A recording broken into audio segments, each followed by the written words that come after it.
இங்கே எவ்வளோவெல்லாம் நடந்துகிட்ருக்கு. அந்த விஷயத்தெலாம் விட்டாங்க. டாஸ்மாகோட ஹெட் குவார்ட்டர்ஸ்லேயே, அதை தாளமுத்து பில்டிங்லேயே போய் இடி ரெய்டு நடந்துகிட்ருக்கு. அது ஏன்னா நிறைய ஃபினான்ஷியல் அந்த இர்ரெகுலாரிட்டிஸை கொண்டு வர்றதுக்காக தான் அங்கே போய் ரெய்ட் பண்ணுறாங்க. எவ்வளவோ இது பண்ணியிருக்காங்கன்னு சொல்லி அதையெல்லாம் நமக்கு ஒன்றுமே இல்லாமல் வாஷ் அவுட் பண்ணுற மாதிரி இவங்க என்ன செய்வாங்க, இந்த இதை டைவெர்ட் பண்ணி இப்போ தேர்ட் லாங்குவேஜு, அப்புறம் இந்த டீலிமிட்டேஷன் பாலிசி இதை எடுத்துக்கிட்டு நெரிக்கிறாங்க குறிக்கிறாங்கன்னு சொல்லி இந்த மாதிரி டயலாக் விட்டுட்டு இருப்பார். அதான் இதில் டைவெர்ட் பண்ணுறது தானே எப்போவுமே. அதே மாதிரி ஞானசேகரனுக்கு இல்லை கொள்ளையில் கொள்ளையடித்ததில் அவனுக்கு கூட்டாளியாக இருந்தவங்கள பிடிச்சிட்டாங்க.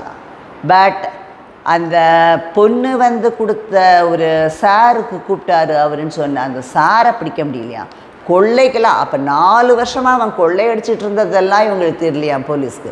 இப்போ ஒரு இதில் அவன் மாட்டினதுக்கப்புறம் தான் என்னென்ன கேஸ் எல்லாம் அவனோட கேஸ் ஹிஸ்ட்ரியவே எடுத்து அதில் போயிட்டுருக்காங்க. அதுக்கு அப்ரிஷியேட் பண்ணுது ஹைகோர்ட்டு.